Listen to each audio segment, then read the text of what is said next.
This start a lecture. conference will now be recorded. Okay, so we'll be starting with the second part of intestinal obstruction, part 2. And today we'll be starting with, first of all, adhesive intestinal obstruction or adhesive small bowel obstruction, which is a major problem. And why do I say so? First of all, let's see what is the definition of adhesive small bowel obstruction or ASBO. It's an episode of small bowel obstruction with the presence of adhesions confirmed during reoperation. Now, there's a catch to it, and that is that not all suspected adhesive small bowel obstruction are managed operatively. There is a huge population, or rather, I would say the majority of them to start with would be managed conservatively. So the second part of the definition does not hold true. That means you're not carrying out a reoperation every individual. So how do you define it? So a second definition of ASBO was in order, and it is commonly applied now, and that says that it's an episode of small bowel obstruction which is interpreted as matching adhesive small bowel obstruction on what grounds? Radiological imaging, after excluding other potential causes of bowel obstruction, example hernia, tumor, vasoars. So basically what we are saying is that initially it was an episode of small bowel obstruction which occurred along with a peroperative finding of adhesions. But now what we say is that because not all patients are going to be operated, so a sizable population would be treated by conservative means. So we need to redefine it as a small bowel obstruction, which is probably adhesive and on not surgical grounds anymore, but radiological imaging. So with radiological imaging, if you can say that these are adhesions, then also it will be known as adhesive small bowel obstruction. Now, why do I say it's a major problem? Now look at the rate of adhesion formation. It develops in almost 45 to 93% of patients who undergo any kind of abdominal or pelvic surgery.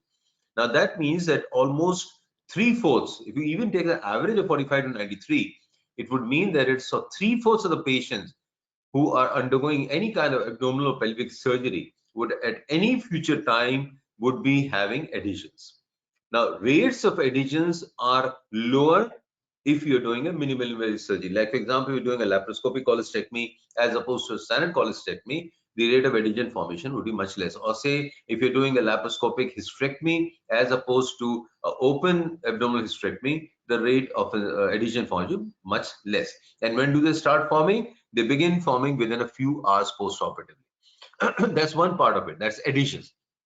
Now let's talk about the adhesive small bowel obstruction. That basically means not all adhesions will give rise to small bowel obstruction. So the incidence of ASBO is 2 to 3% in the first years after surgery in all patients who undergo abdominal or pelvic surgery. That means if I am having if 100 patients are having pelvic surgery, at least 3% of them would be having a small bowel obstruction.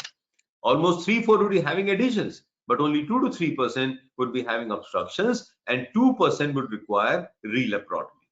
Now, risk of developing a small bowel obstruction because of adhesions or ASBO would depend upon a number of factors.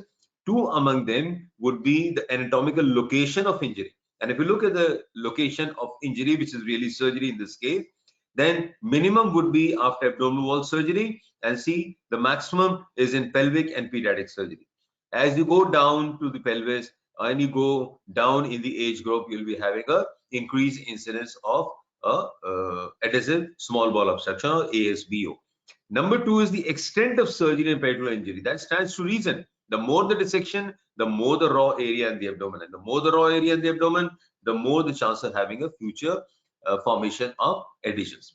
Now, why are we so worried about the abdominal adhesions? Is it really only because of ASBO? First, let's see what can cause adhesion. We just now said surgery, post-operative. But apart from that, even without surgery, can we have adhesions? Yes, you can have adhesions. Like, for example, any post-acute inflammation. You had an old attack of acute appendicitis, or you had acute cholestasis, or you had acute pancreatitis. You were never operated, but later on, at any given point of time, you can develop adhesions. Foreign material which was there inside the abdomen. Like, for example, you've done a surgery, apart from the raw area, sutures which you've applied, any talc which has dusted onto the open intestines or open surface of the intestines, or starch from your gloves, or a gauze piece used to abrade the surface of the intestine very frequently during surgery. Then if you have infection, like for example, peritonitis, any kind of peritonitis, it could be tubercular, it could be non-tubercular peritonitis, pyogenic peritonitis, all these would lead to what? Inflammation inside the abdomen. Where? In the peritoneal cavity. Where? In the parietal peritoneum. So when you have this kind of inflammation, then there are always chances of having future formation of adhesion. And like for example, Crohn's disease, radiation enteritis. So these are some common causes of adhesions which can ultimately result in problems. Now, adhesions are the most common cause for long-term complications after any peritoneal surgery. You have done a laparotomy today. If you look at the long-term complications, the most common cause will be adhesions. Now, is it only because of the acute small bowel obstruction that adhesions are important? No, there are other less well recognized, I would say recognized, they are understood, but they are less well recognized consequence of adhesions, namely difficulties during a second operation. Very obvious.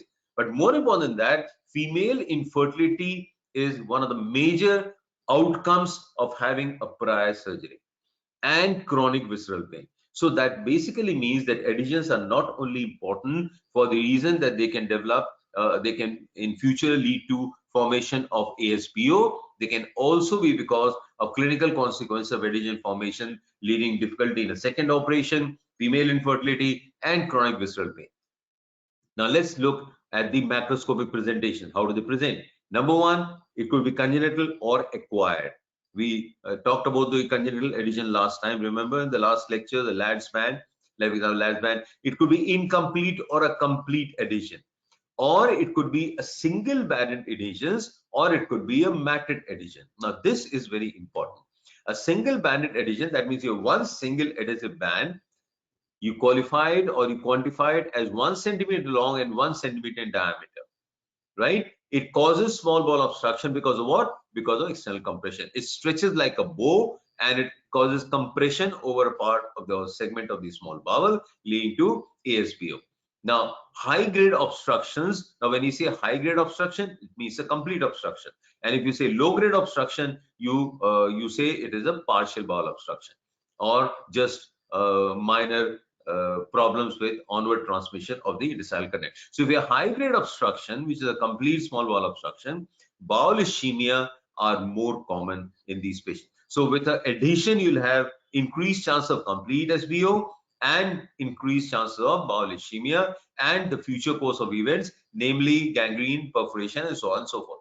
On the other hand, if you have multiple adhesions inside the abdomen, which are known as matted adhesions, they are multiple, they are dense, and they are tangled.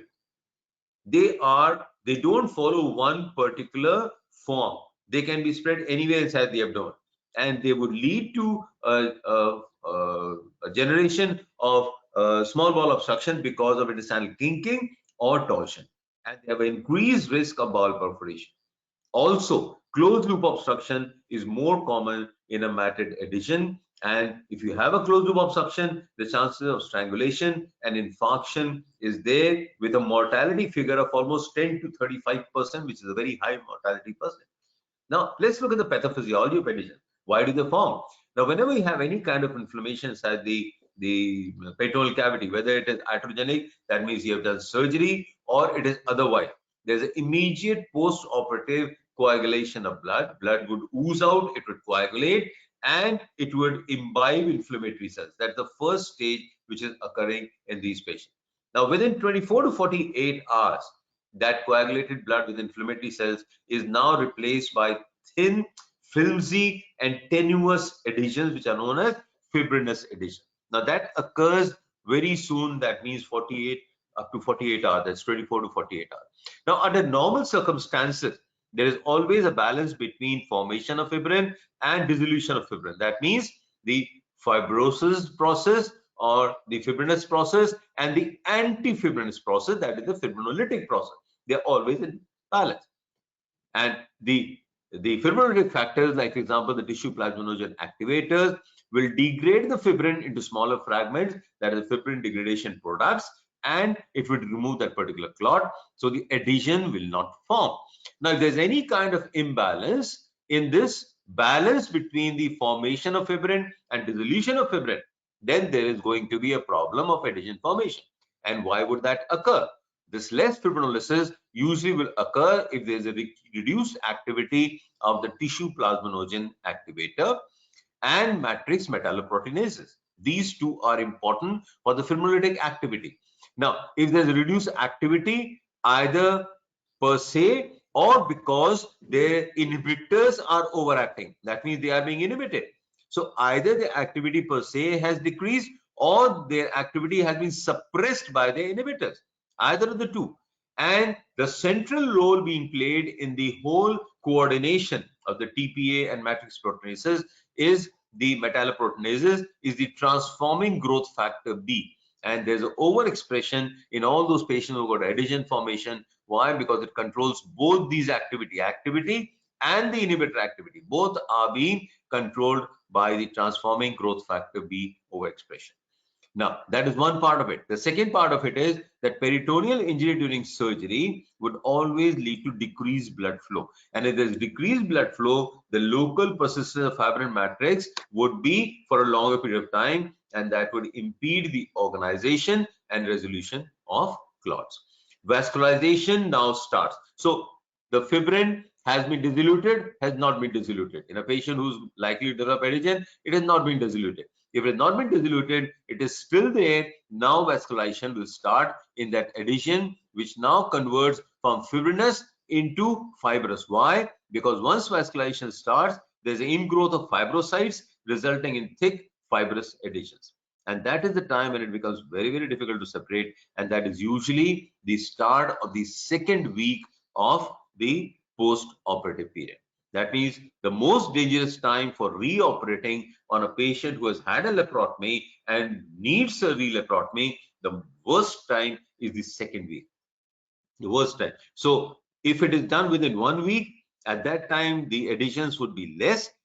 Subsequent to the end of first week, that means starting the second week and beyond, up to 6 weeks, is the worst time to be reoperating on a patient. Worst time. That doesn't mean you can't operate. You may have to operate. It may be an emergency, but that's the worst time. And with maturation subsequent to that, over months, adhesions would then become thin and fibrous.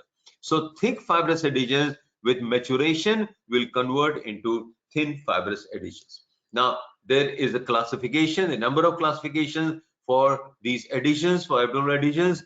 The macroscopic classification, according to Zulke, which has a modification or which was modified in 2013, is now which is most commonly followed because it has got a pragmatic and it has got a therapeutic implication. Type 1 are flimsy and easy to separate by blunt dissection, that is first week. Type 2 or blunt dissection is still possible, but partly sharp dissection may be required, and that is the time when vascularization has started, right? Type 3, lysis is still possible. That means adhesion can still be removed, but only by sharp dissection now. So see, this is blunt dissection, this is blunt plus sharp, this only sharp, and there is a clear vascularization. So that is the difference between 1, 2, and 3. And type 4 are the worst.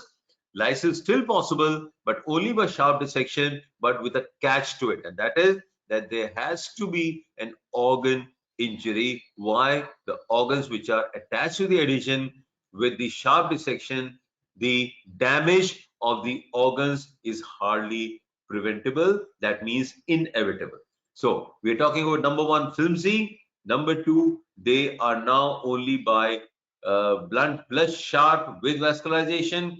Stage 3, only sharp, clear vascularization. Type 4, only sharp, but with inevitable injury to the bowel or to the organ to which that's enlarged, attached. But here we are worried about the bowel. If it is attached to the liver or spleen, damaging the liver or spleen at one of the end doesn't create much of a problem. As opposed to if you damage the bowel, you create enterotomy, the chance of fecal fistula all there. So the morbidity shoots up if you injure any part of the bowel, whether small bowel or large bowel. Now, if you look at the symptoms of small bowel obstruction, they are just similar to any SBO. That is, any small bowel obstruction, the symptoms are no different. That means there is colicky abdominal pain, rising in a crescendo and then petering out to become either a silent abdomen or a persistence of these pain at a lower intensity. Why? Because the intestine now getting fatigued. There's a very clear history of gola formation or mass movement. The patient will tell you that I can feel something moving, and what is moving is basically a bowel loaded with fluid and gas, because increased peristaltic activity that moves and gives the impression of a gola moving inside your abdomen. Vomiting, it is projectile. Distension is there, especially the more distal the obstruction in the small bowel, the more the distension. And this distension is characterized by a postperindial initially, and later on it becomes persistent and increasing. Constipation to start with, posterior flatus, later on converting to complete obstipation, depending upon whether this is partial bowel obstruction or a complete bowel obstruction, and then in conjunction with confirmatory imaging. Now, the diagnosis has to be diagnosed of either small bowel obstruction, which is SAIO, that means partial, or a complete or acute intestinal obstruction. So it is a SBO which is presenting either as a subacute or an acute, or partial or a complete. Remember, we talked about these two terms in an earlier class. And what helps us in diagnosing, apart from the clinical presentation, is a plain skygram of the abdomen in the standing and lying posture to see for air fluid levels, and a chest x-ray, especially for seeing the upper part of the diaphragm and the lower surface of the diaphragm to look for gas which has escaped there. And number two, the collapse, the basal collapse of the lungs, because in a distended abdomen, the lungs are pushed up and a basal collapse is always formed. Then contrast studies are also very, very helpful, and these contrast basically with the help of a barium or gastrographin. That means you ingest or inject through a Ralph's tube, you put in a very thin barium or a gastrographin to visualize the bowel proximal to the obstruction, or the gold standard, and that is the CECT, or the contrast enhanced CT examination. An ultrasound has got a debatable role, as we already discussed in the previous lecture on diagnosis of acute intestinal obstruction, and an MRI where the CT or iodine contrast is contraindicated. MRI would only be helpful if you're not able to do a CT. Otherwise, MRI does not have any role to play in acute intestinal obstruction. So on a plain scan in the abdomen, what are you looking for?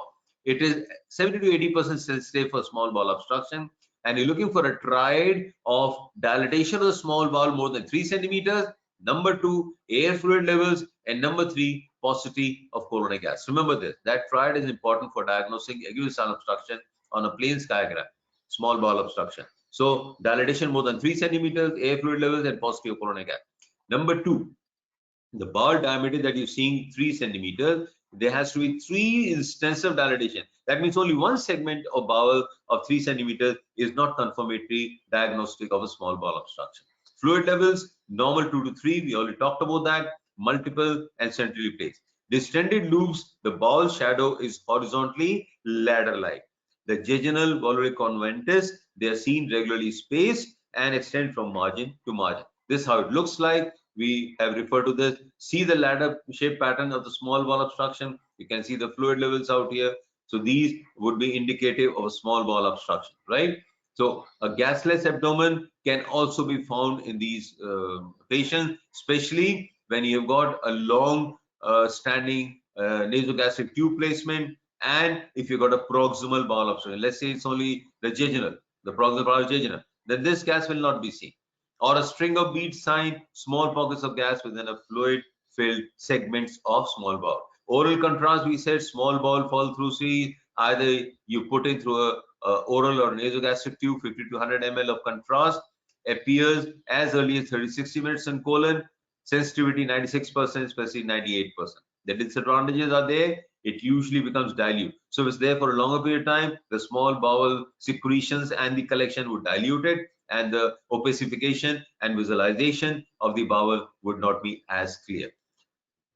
Other thing you can do is the enteroclysis. That means you're directly injecting something into the jejunum, and that is 2 to 250 ml of barium along with 1 to 2 liters of methyl cellulose in water in the proximal jejunum, and that gives the best opacification of the small bowel. CECT is the gold standard. We already talked about that. 80 to 90% sensitivity, 70 to 90% specificity. The findings: number one, discrete transition zone with proximal dilatation. This transition zone is just proximal to the obstructive site.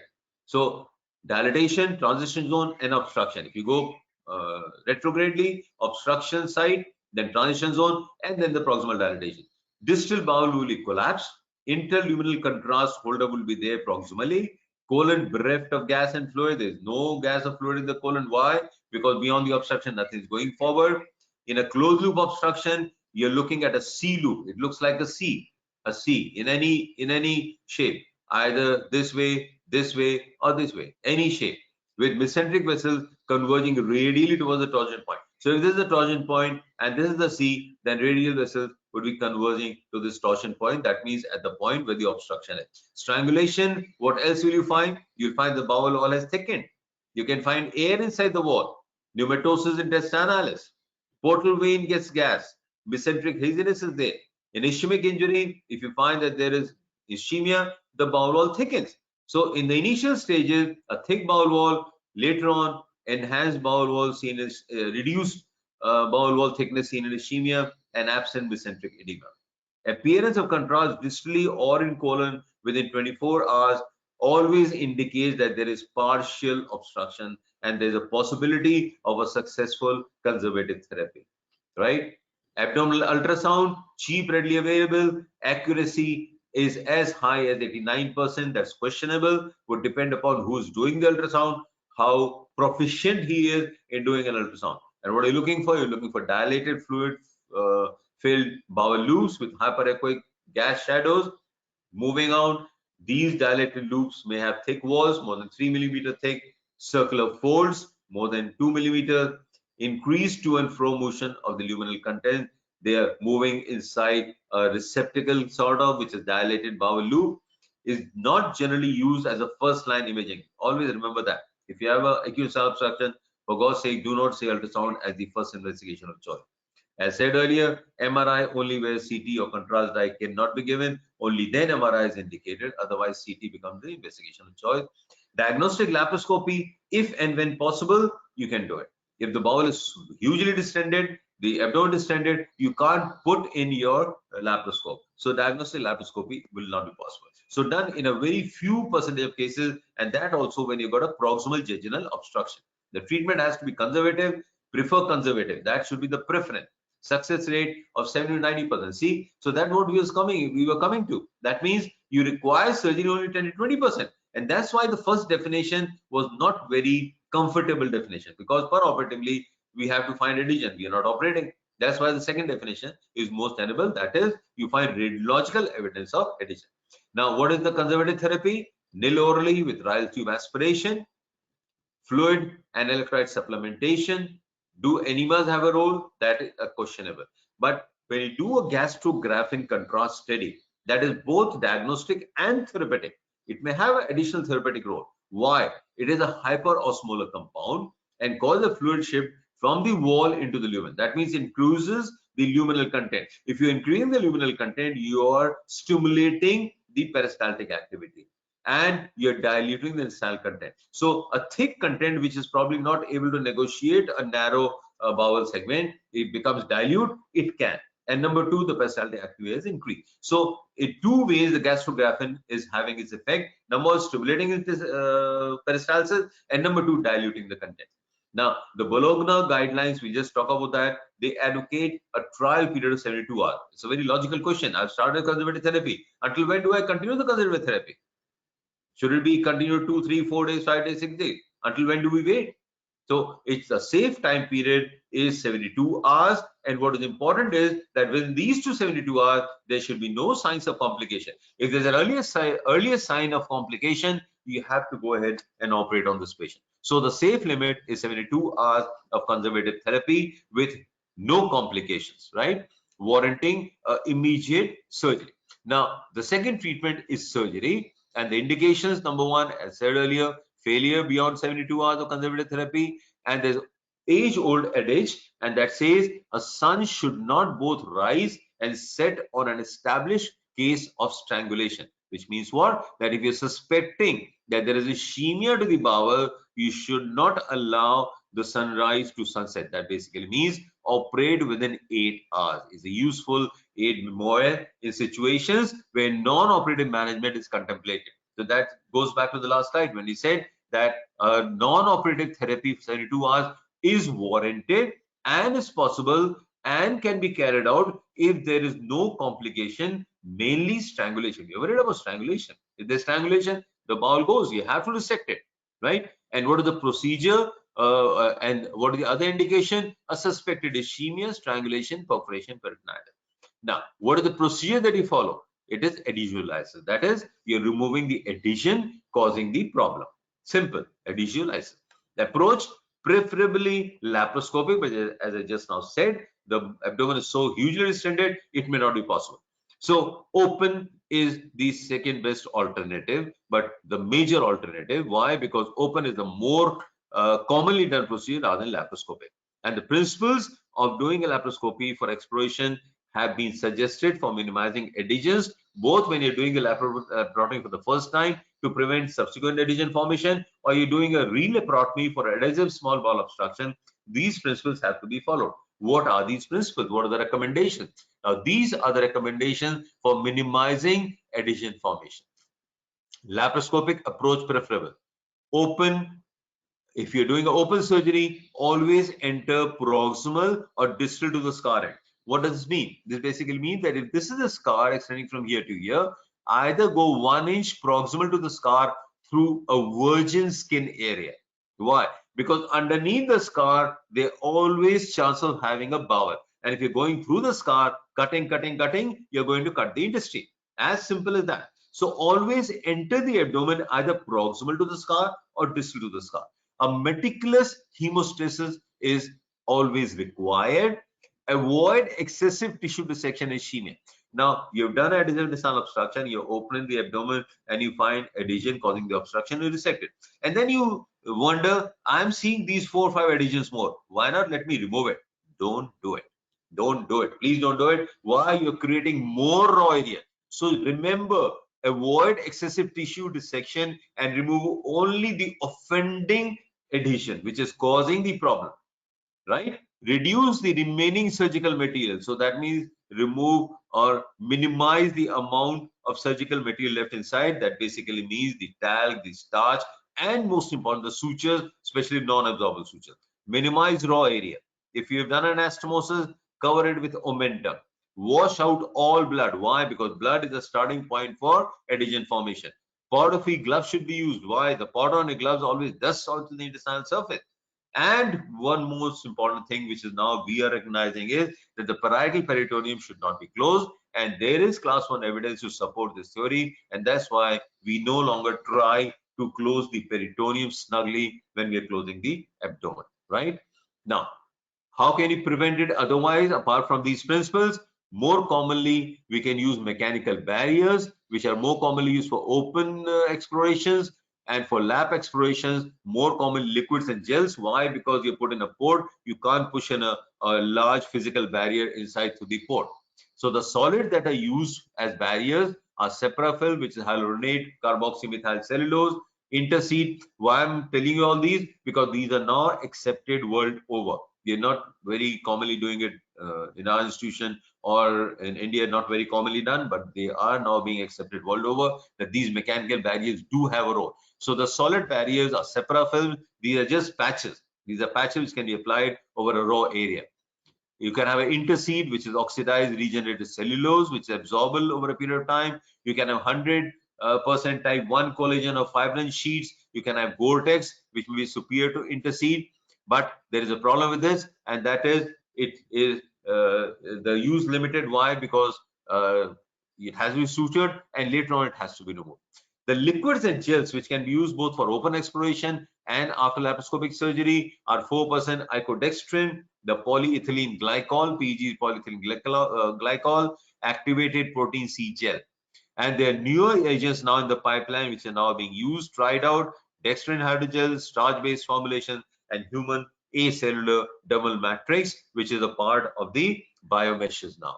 Now, the chemical agents used, the human recombinant TPA, that is the tissue plasminogen activator, which is the most important ingredient now being used chemically, and that is supplementing the deficient plasminogen and fibrinolytic activity. It is going to stimulate the fibrinolytic activity. You can use an intergel solution. You can use prokinetics, like for example, very commonly, the Peridom was the earliest one used. Then you have got levosulfide.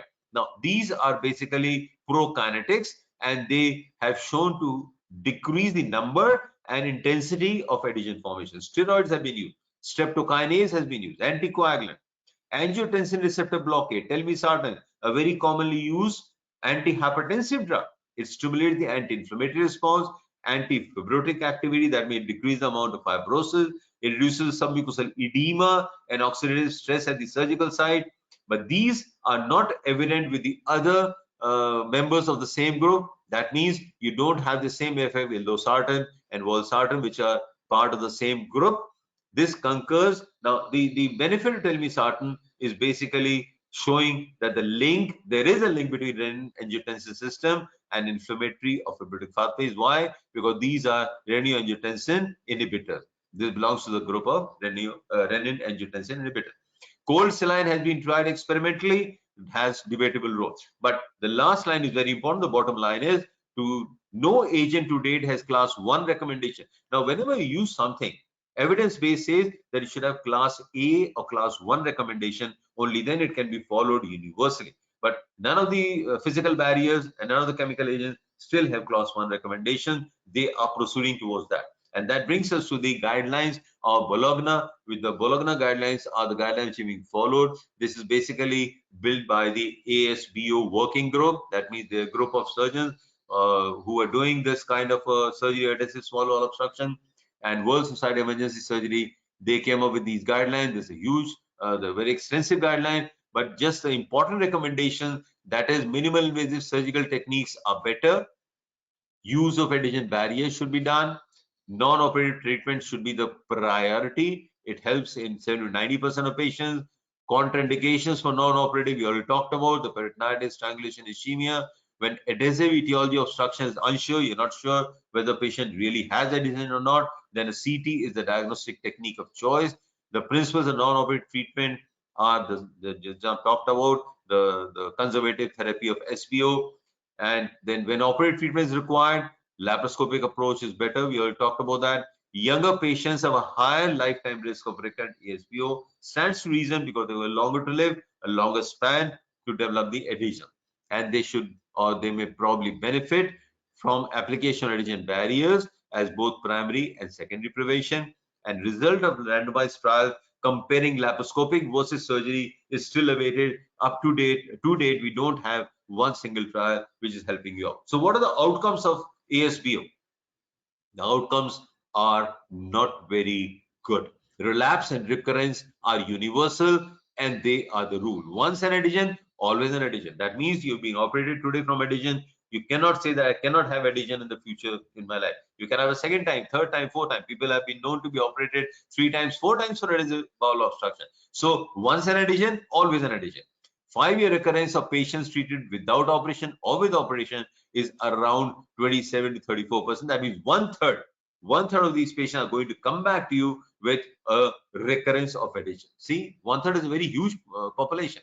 So regardless number of previous admission, that means from second time to third time, again one third, third time, fourth time, again one third. So it doesn't matter whether you have been previously admitted once or twice.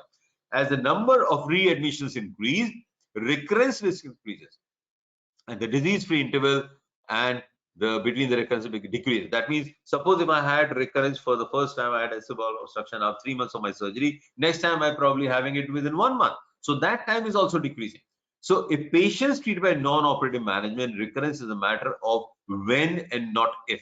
If you have been treated conservatively, just remember you are going to develop obstruction at a later point of time. So it is basically when it's going to develop, that is the time period that you have to worry about. And surgery, if you have had surgery, does not confer immunity. That's why I just now said that if you had surgery, it doesn't mean you cannot have it future.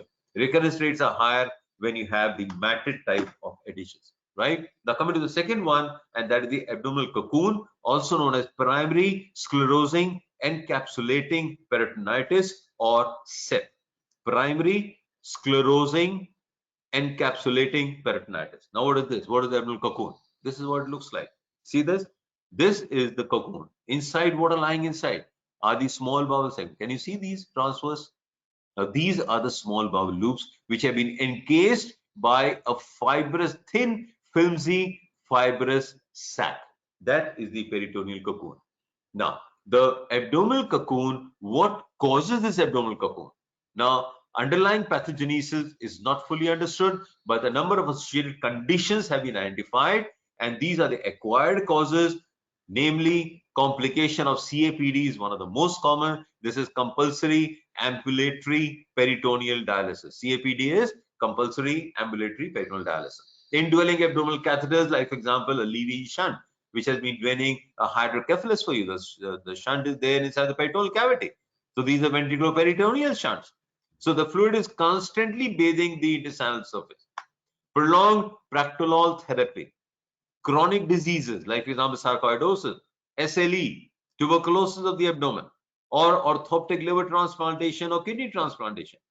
And the underlying mechanism in all these acquired causes is the peritoneal irritation, inflammation, leading to peritoneal fibroneogenesis. There is a group, a very small, rare formation of primary idiopathic abdominal cocoon, also known as idiopathic SEP or the cocoon syndrome. Now, the cocoon syndrome has been a loosely used term both for acquired and primary. Here we will stick to the more rigid usage, and that is a cocoon syndrome should be strictly applied only to the idiopathic primary SEP or sclerosing peritonitis. Now, it is rare that there are three types to it. One, it is only that fibrinous sac. The fibrinous sac is enclosing only part of the small intestine, or the sac is covering the whole of the small intestine. Or type 3, along with the intestine, it is also covering the other organs, namely the colon, the ovary, liver, stomach, so on and so forth. Now, what are the causes of primary? We talked about the acquired variety. We knew the causes of acquired variety. What are the causes of primary? Number one, subclinical primary viral peritonitis. Subclinical, why? It does not give rise to specific clinical presentation. Immunological reaction to gynecological infections. Retrograde menstruation and retrograde infection of the fallopian tube, and that is why the majority of studies say that it is most commonly seen in young girls from the tropical country. But there are other studies on the contrary which claim that it is more common in the males, but we'll stick to more common in the young girls from the topics having primary idiopathic abdominal cocoon formation. So how do we diagnose it? A Berry-Meal follow-through will show you serpentine or concertina-like configuration of dilated small bowels in a fixed U-shaped culture. I'll just show you. Ultrasound abdomen, yes, it helps you. It shows the echogenic mass with small bowel loops dilatation encircled by a thick rim of hypoechoic fibrous membrane. So that membrane can be seen, and the bowel can be seen clumped up at one place. But CT scan is again the gold standard, and clumping of the entire small bowel enclosed by soft tissue density mantle of the fibrous mantle located at the midpoint oral cavity, giving rise to what is known as the cauliflower sign, and the MRI findings are the same as the CT finding. Now this is how it looks like. See this fibrous covering. Can you see this fiber covering? And what are these? They are the dilated intestinal bowel loops.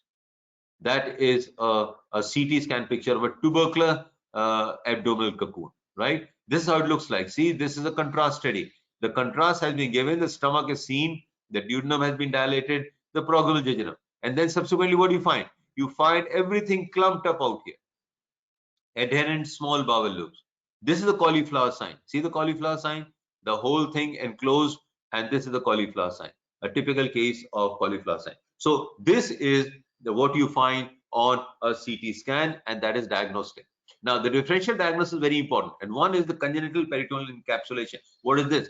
This is thought to be a duplication of the peritoneum or the visceral peritoneum. Duplication in the sense that there is a second layer which is now enclosing the whole of the bowel.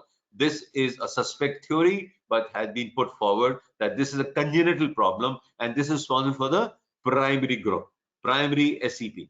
Peritonitis carcinomatosis is a very important differential diagnosis. Pseudomyxoma, peritoneal mesothelioma, and tuberculosis of the tubercular peritonitis are all very important differential diagnosis. I have to differentiate it before you start treating the patient as abdominal cocoon, not because of these, which are more often than not conditions which have got a very high morbidity and mortality.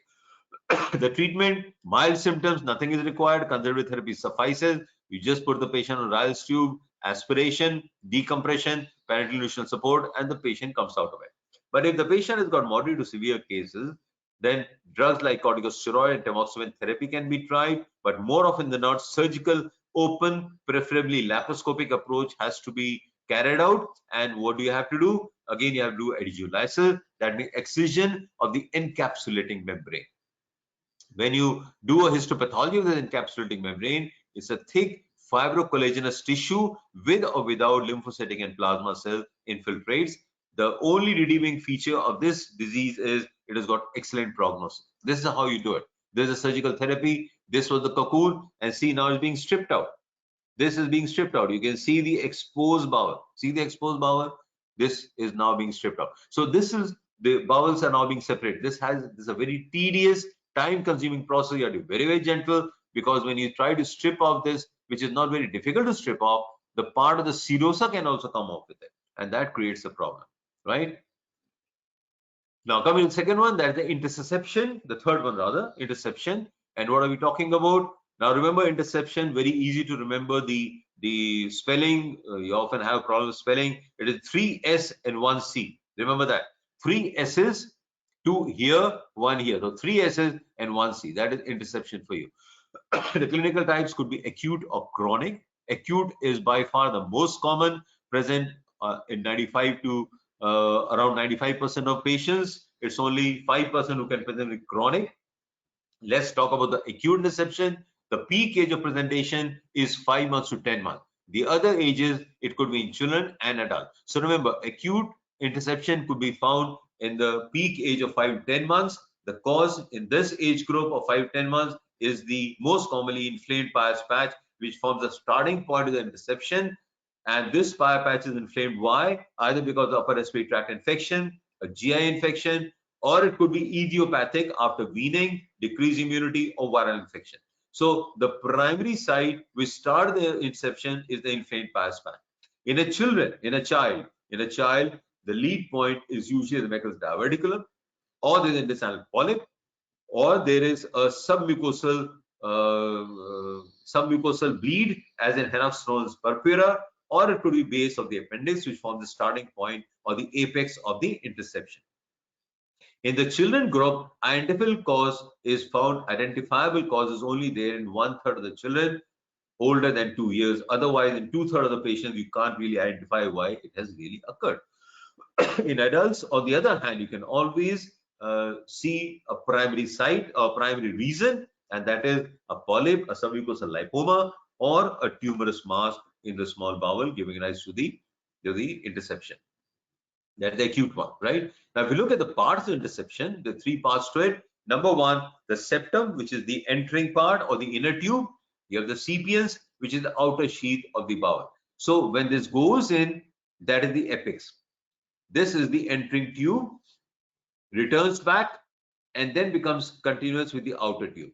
So the outer tube is the intussuscepiens, the inner is the septum, intussusceptum, and you got the neck to it, neck where all the 4 layers meet, and apex is the apex of the part which has gone in. Now, the complications are very common, that is ischemia, perforation, and they can occur in the septum and at the apex. So the complication is going to occur here and at the apex. Most common type of intussusception is ileocolic progressing to ileocolocolic. That means this is the most common type, and as it goes more in and in, then even this part of the colon will come as a part of the intussusception. So the intussusception in this case, to start with, the ileum has gone in, and later on the ileum along with part of the ascending colon will go in. So from ileocolic it becomes ileocolocolic. The other types are ileal, colocolic, and you can have a multiple type presentation. Now, the symptoms are intermittent colicky pain. Easy to understand why, because there's a block because of the part going in. The intussusceptum creates narrowing of the lumen of the intussuscepiens, and that leads to block, a partial block to start with. Colicky pain, vomitings are there. To start with, there will be subacute cell obstruction, and later on develops into obstipation and acute cell obstruction. Abdominal distension appears late, and what is very characteristic in distal intussusceptions is the mucoid hematochezia, known as red currant jelly. which is pathognomic of having a intussusception.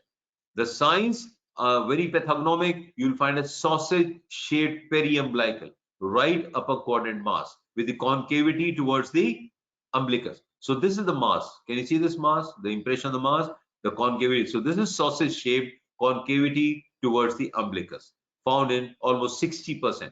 And when you palpate the abdomen, you'll find that the right iliac fossa is empty. Why is it empty? Because this thing has gone up. See, it has dragged it up. It has dragged it up. So that is what is happening in these patients, right? Now, the perianal, this is again a sausage-shaped mass here. See the sausage. Now, when it goes beyond extending from here, descending colon and down, you can often find a perianal protruding mass or palpable at the tip of the finger. If you do a digital rectal examination, I just now said you'll have a blood and mucus stained finger, what is known red currant jelly coming out spontaneously or on top of a finger. This is how it looks like. This is an ilioileum. See the segment of ileum going inside another segment of ileum, right? And this is the part of the ileocecal region. You can see the appendix. You can see the cecum out here. This same specimen cut, you find there is a fibrous polyp which was a starting point. This is a 20-day old child, and you can see the whole interception, the bowel going in. Can you see the bowel going in? So that is the interception, ileal interception in a 28-day old child, right? Another of the same, you can see the ileum going, it is being dragged out, and when it's dragged out, you find that these are areas of secondary deposits which were responsible for the apex or the genesis of the interception. Now, how do you diagnose it? On AXR, fluid levels with soft tissue target lesion. The target lesion basically is the part which is concerns both the interseptum and the decipiens, because it becomes a large soft tissue mass. Ultrasound high accuracy in children. Typical donut appearance of concentric rings in transverse section of lump can be seen. CCT or contrast is most accurate, 58 to 100%, and this is the claw sign. If you do a barium enema, here barium enema. Now this is the part which has gone in. So this is the apex of the interceptum. There is the intercepiens.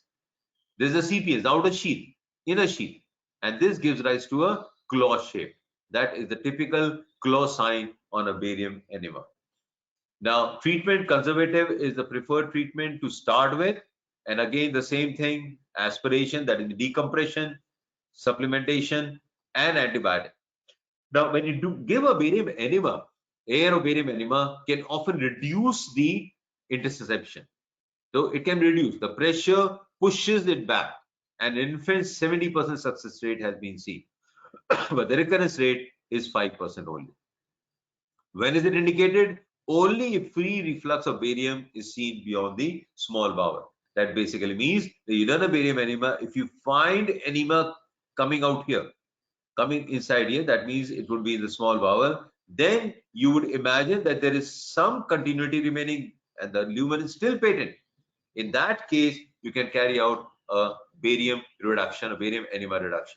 So free reflux of barium, uncomplicated, and no pathological cause per se. If you have a pathological cause, don't go in for conservative therapy. It has to be a operative therapy. Exploratory laparotomy with reduction, that is done. And if you find the slightest chance of having a primary pathology or vascular compromise, resection and anastomosis is the rule. What is a chronic interception? The definition of chronic interception says that if the interception has been there for any time more than 14 days, lasting more than 14 days, then it is a chronic interception, right? It is a distinct clinical entity characterized by subacute intestinal obstruction, and there's a characteristic weight loss due to long-standing anorexia and vomiting. Now, one of the presentations of chronic interception is a recurrent chronic interception.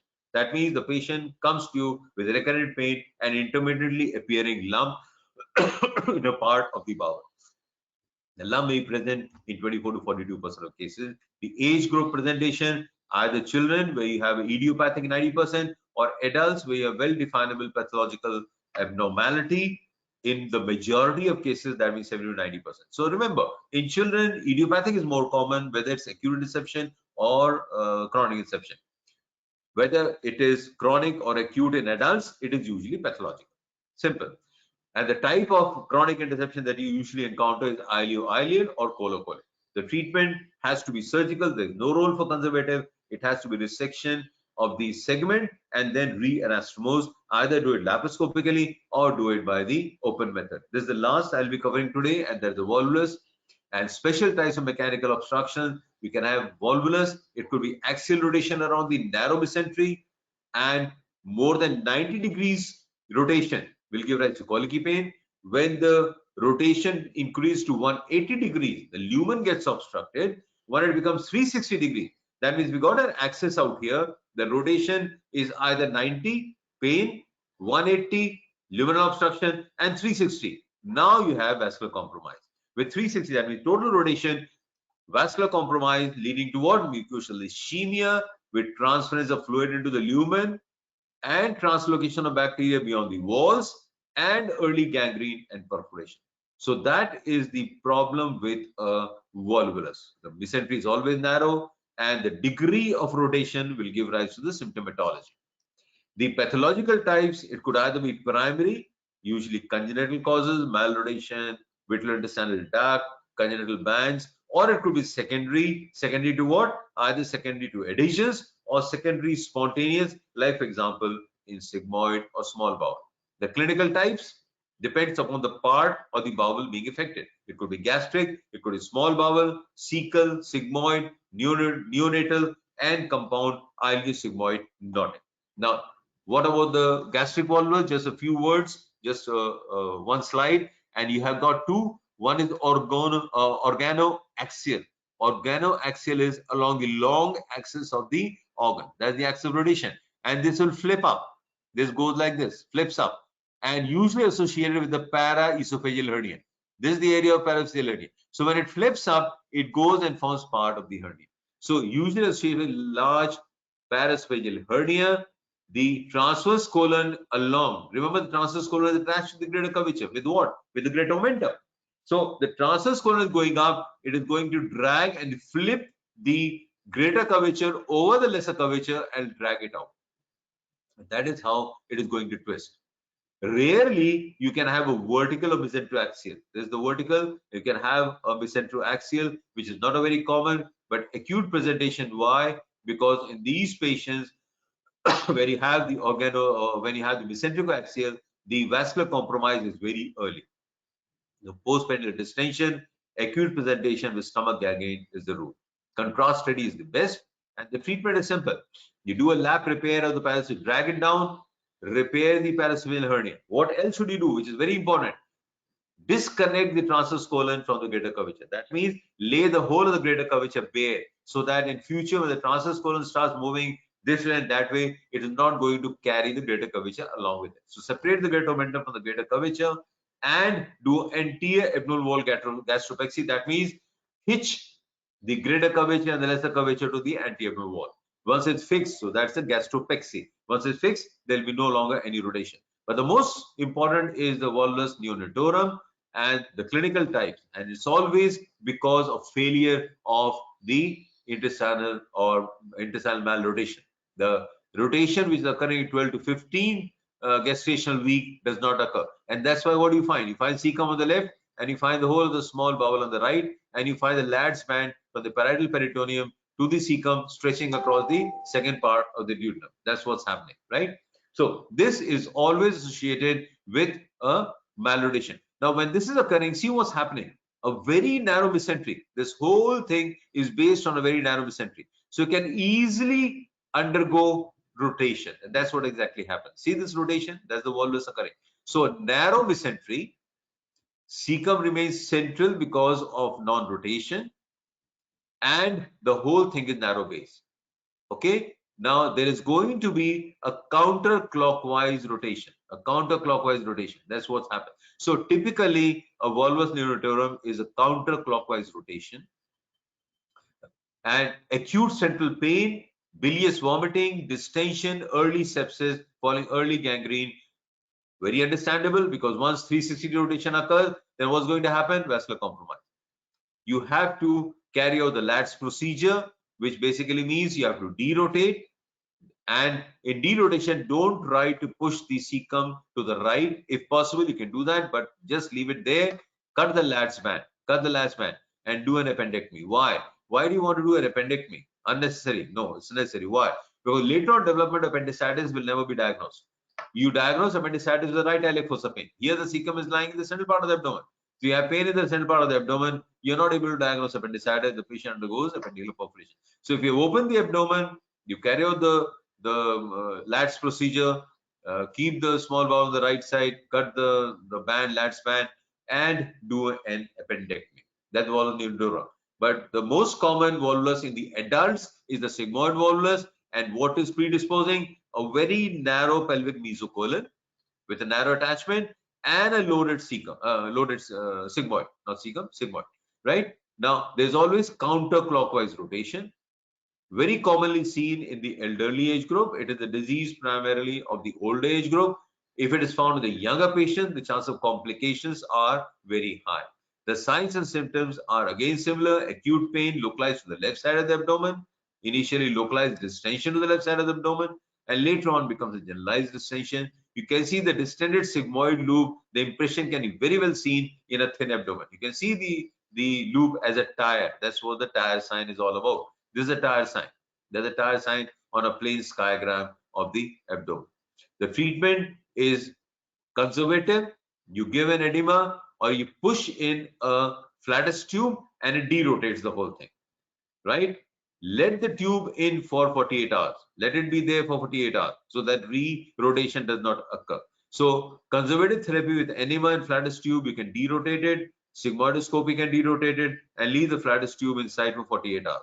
If not possible, then you go ahead and do a surgery, you derotate and fix the sigmoid so it does not undergo rotation again. But more often than not, the sigmoid is so huge that you have to resect it. So the treatment of choice is always primary or delayed resection and anastomosis. That means sigmoidectomy. Now, why do I say delayed? You may not be a proficient colorectal surgeon. So in first stage, what you have done is you've just done a sigmoidopexy, and later on the patient can be subjected to a sigmoidectomy at a later point of time. If the gangrene has occurred in the volvulus, which can occur if it is 360 degrees rotation, then you have to have only resection. Now, if you're not very conversant with doing an anastomosis of the large bowel, which is much more difficult than doing a small bowel anastomosis. Large bowel anastomosis got much more morbidity and higher mortality rate. In those cases, the safest option, remove the dead part and bring both the limbs, the proximal limb and the distal limb, attached to the abdomen. That means exteriorization of both the proximal and the distal ends after cutting off the gangrenous segment. Or if you are a very proficient surgeon, then you can do a resection anastomosis at one go at primary site. If you want to save that anastomosis site in the transverse colon, you can do a proximal colostomy. So you got three options to it: resect, exteriorize, resect, anastomose, and a proximal colostomy. So three options if you have gangrene of the sigmoid, right? The cecal volvulus, this has got a clockwise rotation as opposed to the sigmoid. Associated non-fixation or malrotation of the cecum. Again, if the cecum has got a mesentery only, then it will rotate. Otherwise, not going to rotate. So if the cecum is already fixed to the posterior wall, there will be no cecal volvulus. So it only occurs in those patients where there is a cecal mesentery, which basically means non-fixation to the retroperitoneum. So here the cecum lies in the center on the left side of the abdomen, as shown in the volvulus neonatum. Females for the 5th decade, more common. Acute presentation with subacute or acute sinus obstruction. Diagnosis: an AXR APVU, you'll find the distended cecum more than 9 centimeters is the diagnosis, which tells you that the cecum is obstructed. Early gangrene is the rule, so treatment has to be early derotation and cecopexy or resection anastomosis, which could be a safer option. The last slide, and that is the ileosigmoid knotting. And what is the ileosigmoid knotting? This is basically a dual volvulus of the small bowel and volvulus of the large bowel. So when you've got a semi-liquid bulky meal, the whole of the jejunum, proximal jejunum, which is loaded with the bulky meal, will tend to fall towards the left side. So this jejunum falls to the left side. Now when it falls to the left side, the ileum and the ileocecal junction moves to the right. So jejunum lying in the left quadrant, left lower quadrant, and the ileum and cecum lying in the right side. Now these empty loops of ileum and distal jejunum, which are empty, they will twist in a clockwise rotation around the narrow base. See, this is the narrow base of the sigmoid. They're going to twist. So you got the heavy jejunum here, and you got the light jejunum, that means unloaded jejunum and unloaded ileum twisting clockwise. So this is the clockwise movement. Twist clockwise. So see, this is twisted clockwise. So now you got dual. One, you've got the two closed loop obstruction, one in the small bowel and one in the large bowel. So small bowel, large bowel. So these are the two loops, and both can undergo gangrene. And this is the site of the knot, and it is very, very difficult to unravel, and more often than not, you end up carrying out a resection and anastomosis. Thank you for your time. I think this finishes part 2, and the remaining part of obstruction we'll try to cover in the subsequent lecture. If you have any questions, you can always communicate and contact me. Thank you for your time.